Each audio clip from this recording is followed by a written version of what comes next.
It is so sad dahil tayo po ay nagpapadala sa mga ganitong propaganda. We are not learning. Sabi ko, tayo mga Pilipino, magaling manggaya. Bakit ang ginagaya natin yung mali? Bakit hindi natin puto tayo sa kanilang mga nagpagkakamali at dapat it is about time for us na itama habang may panahon pa. And I'm very thankful. At this very day, ano ang sinabi ni Jesus? You want to follow me? Be like me. Give your life as a ransom for many.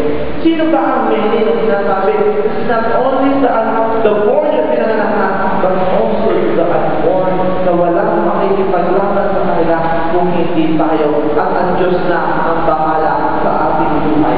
Hindi niya tayo mababayaan.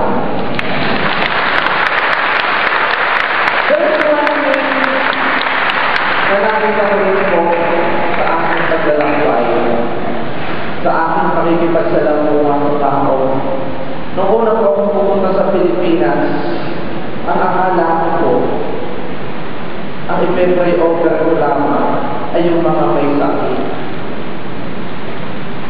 Dadagdagan ang mga may sakit. Lord, sinasabi ko, Lord, salamat po, nagkasakit ang mga tao ito, kaya nasa simbahan ng lahat. Sabi ko sa susunod kong ipagdasal, yung mga RH, sana Lord, magkasakit sila.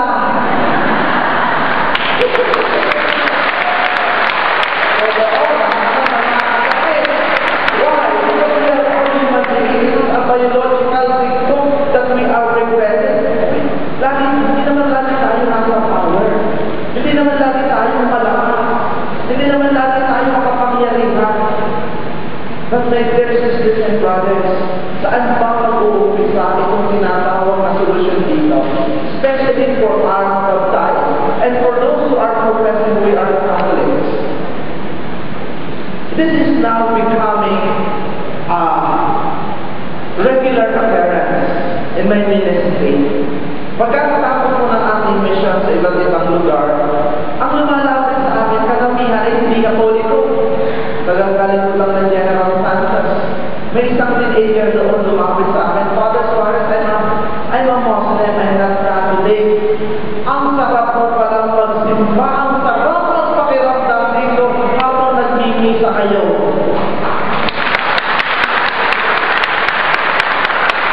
Una ng weekend, nandun naman ako sa Monte Maria, isa namang protestante. Ahap-ahap ako, yan po siya po, Father Suarez, pasensya na po kayo, hindi ako Katoliko. Pero simula ko po sumimba dito, hindi na po ako nagsisimba sa aming simbahan dahil masarap po palang magsimba. Alam mo, nalulungkot ako, parang natutuwa ako eh. Nalulungkot ako kasi ang sabi ko sa sarili ko, sana nararamdaman dito ng Katoliko.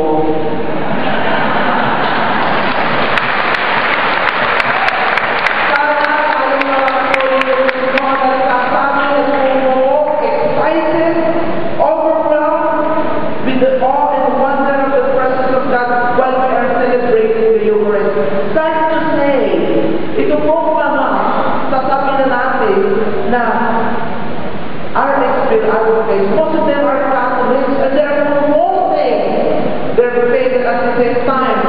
Yung kanilang matinding paninindigan na i-force itong Holy Spirit totally not in line to our faith. Kaya nga po ang challenge sa aming mga pare at sa lahat ng mga Pilipino na Katoliko, siguro our challenge sa mga faith, ang dapat natin i-evangelise ng mga pinyaga, itong mga Katoliko mismo, ang dapat makakinig ng mabuting balita at malaman ang katotohanan.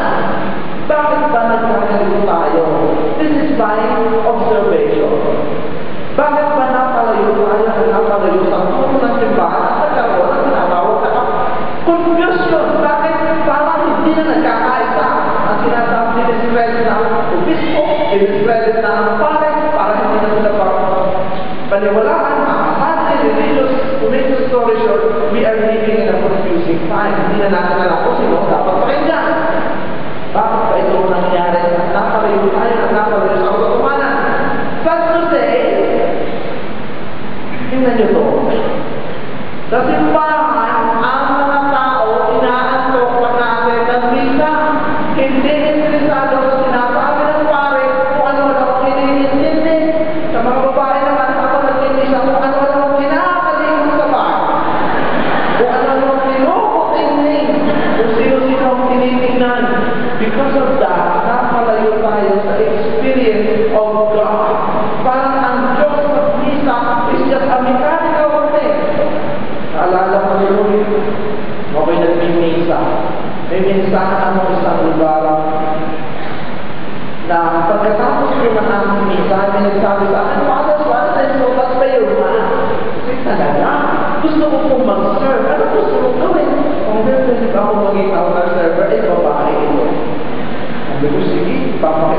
dito sa mga kasamahan mo? Hindi ka ba nahihiya? Hindi naman, Father, how old are you? I'm 89 na. Hindi ko gusto malakas ang loob ng babae dito. Ano ba? Sabi ko, sa isip ko, hindi naman ito magtatagal. Pagbigyan na, baka ito ang Netflix. Concentrate ko, after a month, lumapit sa akin, Father, I hope you don't mind. I gave up. At sabi ko, extended na po, ma'am. But I also have another wish na gusto kong mag-fulfill habang ako'y nabubuhay. Sabi ko, gusto another dead wish. Paano ko ito maintindihan? Ang sabi niya ay, pwede ba po ako'y maging lector? Sabi ko, gusto ko. Kasi tinanong ko, can you still see? Father, I dressed 2020 vision. Nakalimutan kong itanong, can you still hear?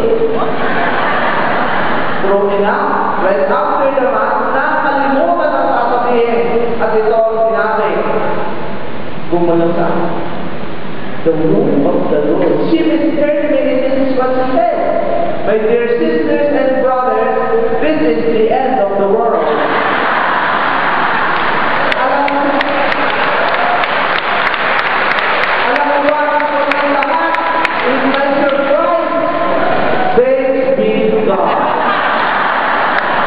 Alam mo, tumatawa tayo. We are creatures of habit.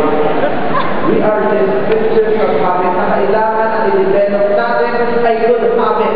Promoting life is a good habit. Amen!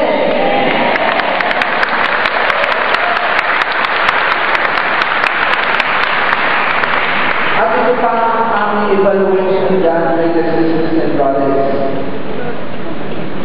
Ang tayo karamihan sa ating mga katoliko, kaya napalayo kung sa tinatawag ng pagkaunawa sa katotohanan dahil ang ating pagsimba naging mechanical. We are basically sacramentalized. Natatakot tayo na mapupunta sa impyerno but we do not have this personal relationship with this God. Kaya simba ng simba may rosaryo, kasama naman ang ugali.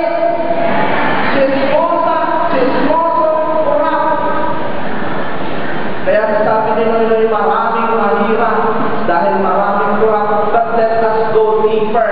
At ang pinagagalingan, we are not giving our life as a ransom for many. Hindi pa natin napapatunayan yung hamon sa bawat isang Katoliko, sa bawat isang Kristiyano, na ibigay mo ang buhay mo para sa iba. Huwag mo munang isipin ang iyong sarili. Ipaglaban natin ang buhay para sa lahat. Amen.